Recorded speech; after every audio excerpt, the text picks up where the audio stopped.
नमस्कार, मैं हूं हरिओम त्यागी। आप देख रहे हैं ऑब्जर्वर की खास पेशकश सुपर 100 के इस एपिसोड में आज हमारे साथ हैं फिलिक्स हॉस्पिटल के managing director DK Gupta ji. DK Gupta ji इस हॉस्पिटल के चेयरमैन भी हैं। चलिए बात करते हैं डीके गुप्ता जी से। डॉक्टर साहब नमस्कार। नमस्कार। डॉक्टर साहब, सबसे पहले इस प्रोग्राम में आपका स्वागत है। हम इस एपिसोड में ये जानना चाहेंगे कि आपने किस तरह से अपनी इस हॉस्पिटल की शुरुआत की और किस किस तरह के चैलेंजेस आए। तो सबसे पहले हमारे दर्शक जानना चाहेंगे कि आपने अपनी स्कूलिंग कहाँ से की। तो मैं जो मेरा जन्म जो हुआ है वो शाहजहाँपुर डिस्ट्रिक्ट के एक छोटे से गांव में हुआ था। फादर मेरे 88 में एक्सपायर हो गए थे, तो उसके बाद 88 में मैं नोएडा शिफ्ट हो गया था। जब नोएडा आया था तो मेरे पास एक ऊपर शर्ट टी शर्ट थी और एक हाफ पेंट थी, उसमें नोएडा आया था। और नोएडा के वो चकाचौंध मुझे आज भी याद है जब गेट पर पहली बार मैं उतरा था। उसके बाद सारी जो स्ट्रगल था वो यहीं से स्टार्ट हो गया था। स्कूल में दाखिला लेने, इसलिए किसी ने दाखिला नहीं दिया स्कूल में, पहले गवर्नमेंट स्कूल में, प्राइवेट स्कूल में जब दाखिला नहीं मिला तो एक छोटे से स्कूल गांधी स्मारक स्कूल है सेक्टर 22 में, वहाँ मेरा एडमिशन लिया, वहाँ पढ़ाई की। उसके बाद 9th 10th में एक सरकारी स्कूल में, फिर 11th 12th में भवानी शंकर इंटर कॉलेज है, तो इन छोटे स्कूल में पढ़ाई की और यहाँ पर मैं टॉपर था। उसके बाद चूँकि पढ़ाई के लिए पैसे नहीं होते थे तो उस समय मुझे पार्ट टाइम काम करना पड़ता था। तो पार्ट टाइम पॉपकॉर्न बेचना, इंडिया गेट पे जाके बेचना, आपको घर उस टाइम होता था, आपको घर में पॉपकॉर्न बेचना, यहाँ की नोएडा की गलियों सड़कों में बेचना, संडे को पार्किंग में काम करना, भैरव मंदिर की पार्किंग में काम करना। इवन जो समर ब्रेक्स होते थे उसमें जो फैक्ट्रीज होती थी नोएडा में, उसमें जो बहुत सारे छोटे मोटे काम होते हैं, जैसे कैप लगाना है, कुछ और काम करना, अंडे बेचना, इस तरह के काम भी किए हैं। तो बड़ा स्ट्रगल और चैलेंजिंग था, लेकिन उस समय एक पैशन था कि कुछ आगे बड़ा करना है। कुछ सपने देखता था चलते चलते उस टाइम काम करते हुए कि मुझे कुछ बड़ा करना है, कुछ इसीलिए आया हूँ दुनिया में। तो उस चैलेंजेस के साथ फिर मैंने यहाँ पर 12th किया। 12th के बाद मैंने CPMD का एग्जाम दिया। CPMD में भी उस समय बड़े घोटाले हुआ करते थे, बड़ी प्रॉब्लम्स हुआ करती थी। CPMD जो कंबाइंड प्री मेडिकल टेस्ट होता है मेडिकल एंट्रेंस के लिए, तो उसमें मेरे साथ घोटाला हो गया। मेरी सीट बेच दी गई और सीट बेची तो वहाँ पे जो सर्वज्ञ सिंह कटियार साहब थे, वाइस चांसलर साहब थे, वो यूनिवर्सिटी के चेयरमैन, वो वाइस चांसलर थे कानपुर यूनिवर्सिटी के, तो उनसे मैंने मुलाकात की और मुलाकात करना बड़ा मुश्किल था। उसके बाद मिलने का उन्होंने मुझे भरोसा दिया कि मेरे साथ न्याय होगा। जब मिलने गया तो उन्होंने हाथ खड़े कर दिए कि नहीं, अब तो इसमें कुछ नहीं हो सकता, बिकॉज रिजल्ट वगैरह आउट हो चुका है और बिकॉज अब गवर्नमेंट को डिसाइड करना है। तब मैंने उस समय मायावती जी मुख्यमंत्री थी, उनको अप्रोच किया कि उनका जो चिकित्सा शिक्षा मंत्रालय था वो मुख्यमंत्री जी के पास था। उसमें ट्रांसफर पोस्टिंग बहुत हो रही थी, तो उनसे मिला, चीफ सेक्रेटरी से मिला, प्रिंसिपल सेक्रेटरी से मिला, सेक्रेटरी मेडिकल एजुकेशन से मिला। बार बार ट्रांसफर होते थे, अपना पक्ष रखना पड़ता था। तो साल भर के स्ट्रगल से फिर हाई कोर्ट में गया, हाई कोर्ट में कंटेम्प्ट कराने की कोशिश करी। फाइनली मुझे 1 साल लखनऊ, कानपुर और शाहजहाँपुर और फर्रुखाबाद धक्के खा खा के फिर एक सीट क्रिएट कराई गई मेरठ में और फिर मुझे MBBS में दाखिला मिला। तो वो भी बड़ा एक चैलेंज था मेरे लिए कि एक दाखिला लेना, कि मेरी सीट में नाम था, फिर भी उन लोगों ने मुझे सीट से बाहर गए के बाद मेरी सीट किसी और को बेच दी गई थी। उसका मेडिकल में बिकॉज मेरे लिए बड़ी मेहनत से मिला था, मेरे लिए बड़ा इंस्पायरिंग था वो मेरे लिए। तो मैं मेडिकल में भी टॉपर था अपने कॉलेज में। उसका MBBS करने के बाद मैंने MD किया चाइल्ड स्पेशलाइजेशन में, वहीं से मेडिकल कॉलेज मेरठ से, वहाँ भी गोल्ड मेडलिस्ट था। और उसके बाद फिर बिकॉज पैसे नहीं होते तो फिर तो जिस दिन मेडिकल कॉलेज में मेरा MD का दाखिला का उसका MD का रिजल्ट निकला, MD पास होने का, उसको 3 दिन बाद ही मैंने सरकारी नौकरी ज्वाइन कर ली।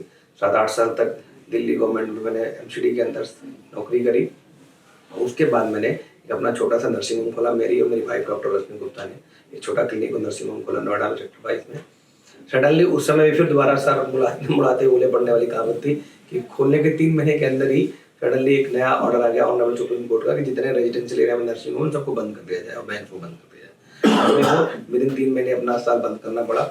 और बंद करने के बाद ही बिकॉज वो भी हमने 15 लाख रुपए लोन लेके चालू किया था, तो बैंक की किस्त चालू हो गई थी, तो वो बड़ी प्रॉब्लम थी। लेकिन उस समय भी हार नहीं मानी, हमने माना कि इसमें भी कुछ हमारे लिए शायद अच्छा ही लिखा हुआ है। हर प्रॉब्लम के नीचे कुछ अपॉर्चुनिटी होती है, उसको मानते हुए फिर सुप्रीम कोर्ट गए, सुप्रीम कोर्ट में लड़ाई लड़ी और सुप्रीम कोर्ट ने हमारे देखते हुए एक ऑर्डर दिया कि डॉक्टर रश्मि गुप्ता ने अपना नर्सिंग होम बंद कर दिया, तो एक स्कीम लाई जाए। उस स्कीम के तहत, स्पेशल स्कीम के तहत नोएडा में प्लॉट्स निकले हॉस्पिटल्स के लिए और उस प्लॉट्स में हमें एक प्लॉट मिला। तब भी 0 पैसे थे हमारे पास, कुछ नहीं थे और डॉक्टर था, डॉक्टर को नॉलेज नहीं थी फाइनेंसिंग फंडिंग की। हम लोगों ने खुद ही प्रोजेक्ट रिपोर्ट बनाई, खुद ही यहाँ के सर्वे किए, खुद ही सारे स्टेटरी कंप्लाइंसेस के लिए अप्लाई किया, सारा कंस्ट्रक्शन प्लान किया, प्रोजेक्ट रिपोर्ट बनाई और फिर बैंक से नेगोशिएट किया, बैंक से मिले, फ्रेंड्स और रिलेटिव से फंडिंग कराई। तो फाइनली हॉस्पिटल हमने 2015 में चालू करा और 2015 के बाद हॉस्पिटल चल रहा है। इस टाइम नोएडा दिल्ली एनसीआर में one of the fastest growing hospital है। डॉक्टर साहब, आपके हॉस्पिटल का नाम है फेलिक्स। तो फ्लेक्स के पीछे क्या क्रोनोलॉजी है, या क्या इसकी आपकी पीछे मतलब क्या कारण था कि आपने ये नाम रखा? जी, तो फेलिक्स जब हम लोग क्लिनिक चला रहे थे वहाँ पे, तो क्लिनिक के बाद एक सडनली ध्यान आया कि नर्सिंग होम खोलते हैं।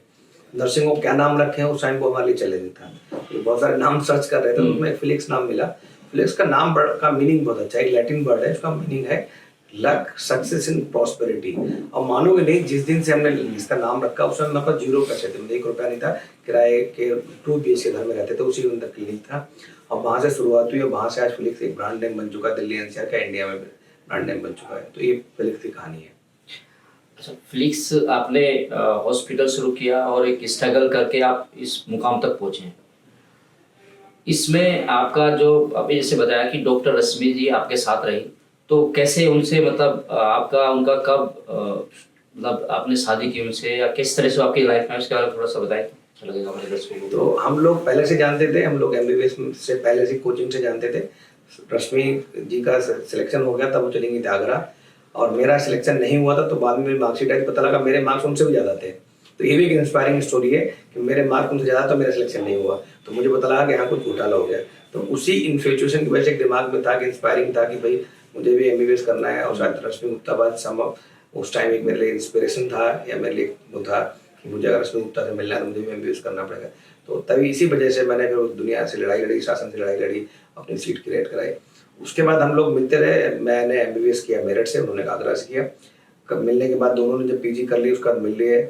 और मिलने का हमारे पास इतने पैसे नहीं थे दोनों के पास कि हम शादी कर सकें। तो दोनों ने डबल जॉब की, नौकरी करी, पैसा इकट्ठा किया। और उसके 2-3 महीने 4 महीने हमने काम करने के बाद थोड़े से पैसे इकट्ठे किए। उस पर नोएडा में हमने 2007 में मैरिज करी। और हमारा एक बेटा भी है, प्रखर नाम है उसका, 4.5 साल का है। अरे डॉक्टर साहब, आपका जो जॉब है वो बड़ा क्रूशियल होता है, मतलब बहुत ज़्यादा डेडिकेशन का होता है, और 24 घंटे का जॉब माना जाता है इसको, क्योंकि मरीज कभी भी आ सकता है। तो अपनी पर्सनल लाइफ को और ये जो प्रोफेशनल लाइफ को, दोनों को किस तरह सामंजस्य बढ़ाते हैं आप इसमें?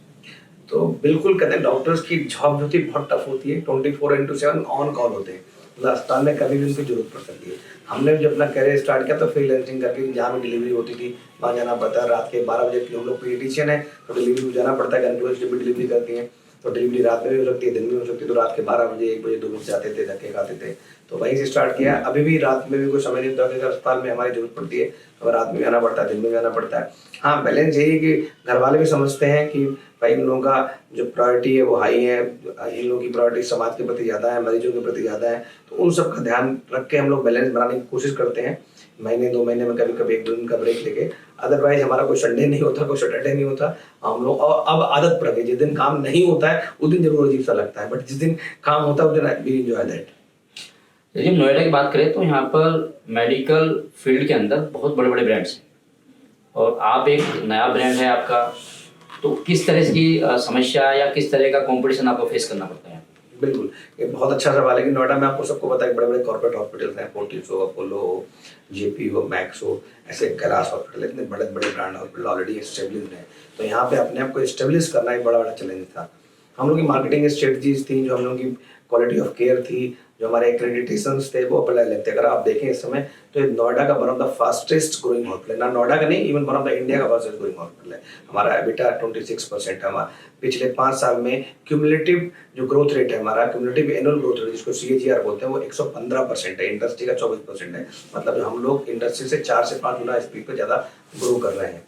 तो इसके पीछे कुछ ना कुछ चीज़ें थी, जो कुछ चीज़ें थी तो हमने पेशेंट केयर बहुत ध्यान में रखा, पेशेंट का एक्सपीरियंस बहुत ध्यान में रखा, पेशेंट की सेफ्टी पे बहुत फोकस करा है। इसीलिए हम लोग ने अस्पताल चलाने के अंदर 9 महीने के अंदर ही NABH ले लिया। NABH एक ऐसी संस्था है जो क्वालिटी और सेफ्टी के लिए quality of council of India द्वारा एक्रेडिटेशन करती है, सर्टिफाई करती है कि हॉस्पिटल की सर्विसेज जो है एज पर इंटरनेशनल गाइडलाइंस है, सेफ्टी और क्वालिटी का पूरा ध्यान रखा जाता है। तो हमने NABH को 9 महीने के अंदर ले लिया। जो नॉर्मली अस्पताल जो 5-5 साल लगा देते हैं, जितने बड़े ब्रांड के नाम ले रहा था, इन सबको 5-5, 7-7 साल लग गए उस NABH को लेने में। तो हमारा NABH एक्रेडिटेशन हमने बहुत जल्दी कराया। NABL बड़ी जल्दी कराया, जो लैब के एक्रेडिटेशन होता है सेम तरह का। इसके अलावा जितने इम्पेनलमेंट थे, चाहे CGHS हो, ECHS हो, ESI हो, गवर्नमेंट के अलावा प्राइवेट इंश्योरेंस कंपनी है, हेल्थ इंश्योरेंस कंपनी है, TPH है, जिप्साज है, उन सबको हमने बड़े अच्छे से जल्दी से इम्पैनल किया, जिससे पेशेंट कोई वापस ना जा सके। पेशेंट के एक्सपीरियंस पे बहुत ध्यान दिया कि अगर पेशेंट आता है तो गेट से लेके पार्किंग स्पेस से लेके हमारा गार्ड को लेके अंदर का एसी से लेके अंदर की हाइजीन कैसा है, अंदर की स्टाफ की सॉफ्ट स्किल्स कैसी हैं, पेशेंट का बिहेवियर, हॉस्पिटल के स्टाफ का बिहेवियर पेशेंट के साथ कैसा है, डॉक्टर कितना टाइम लेते हैं, तो इन सब चीज़ों का फॉलोअप कैसा है। हमारे अगर आप रिव्यू देखेंगे तो हमारे रिव्यू नोएडा में one of the best hospital के रिव्यू हमारे सारे प्लेटफॉर्म, चाहे गूगल हो, फेसबुक हो या जस्ट डायल हो, प्रैक्टो हो, जितने भी अच्छे प्लेटफॉर्म हैं जिन पे सोशल मीडिया पर रिव्यूज देते हैं पेशेंट, फेसबुक पे, उन सब पे 4+ के रिव्यू हैं, 4 से लेके 4.5 के बीच में है, जो नोएडा का है, किसी भी हॉस्पिटल के नहीं है इतने अच्छे रिव्यूज, और नंबर ऑफ रिव्यूज भी बहुत ज़्यादा है। तो कहीं ना कहीं हमने सबसे ज़्यादा फोकस किया वो patient experience, quality of care पे, सो दैट कि पेशेंट को अच्छी ट्रीटमेंट मिले और उसका एक्सपीरियंस जो दूसरी सपोर्ट सर्विसेज है उनमें भी अच्छा हो। तो इससे हमारी एक ब्रांड वैल्यू, हमने एक यूएसपी क्रिएट करने की कोशिश करी और शायद हम उसमें कहीं ना कहीं किसी हद तक सक्सेसफुल भी हुए हैं। ठीक है, ये आपने अच्छी बात बताई, लेकिन इसके बाद भी अगर यदि आपसे कहा जाए कि how do you differentiate yourself to other health care center, तो हमारी यूएसपी यही है कि आजकल नोएडा और दिल्ली और एनसीआर की बात करें तो लगभग इंफ्रास्ट्रक्चर देखें, इक्विपमेंट देखें, लगभग सब हॉस्पिटल्स में सेम है। ये सब बड़े बड़े हॉस्पिटल हैं, सबके पास बड़ी बड़ी मशीन है, सबके पास बड़े बड़े डॉक्टर भी लगभग हम लोग सफल करते हैं, बट कोई भी पेशेंट एक्सपीरियंस पे फोकस नहीं करता।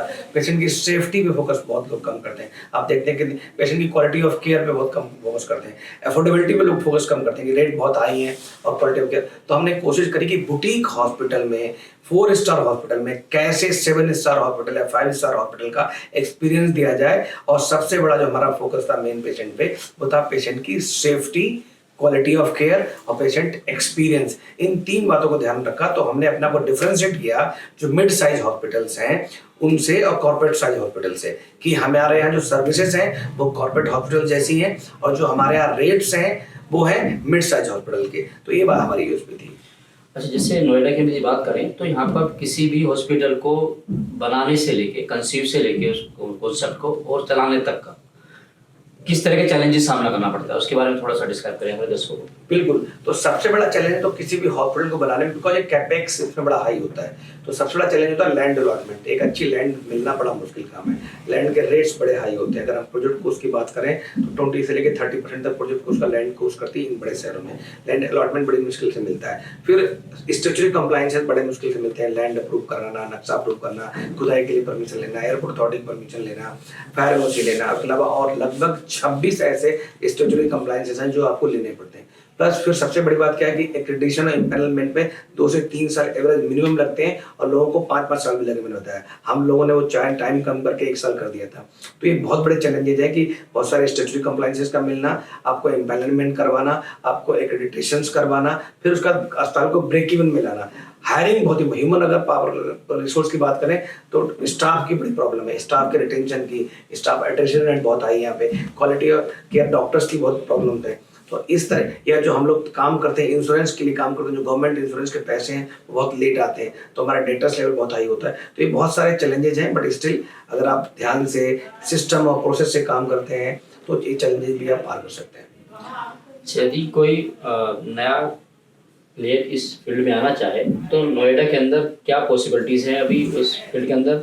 सेकेंडली, इस इंडस्ट्री को और अच्छी ग्रोथ मिले तो गवर्नमेंट की तरफ से क्या एक्सपेक्टेशन करते हैं कि ये चीज़ें और हो जाए तो ये इंडस्ट्री और अच्छी फल फूल सकती है? तो अगर किसी को नया हॉस्पिटल खोलना है, किसी को एंटरप्रेन्योरशिप करनी, तो बड़ा इसमें हाई रिस्क है, बिकॉज गवर्नमेंट ने रेट्स पिछले 6 साल से नहीं बढ़ाए, सीटीएस रेट्स।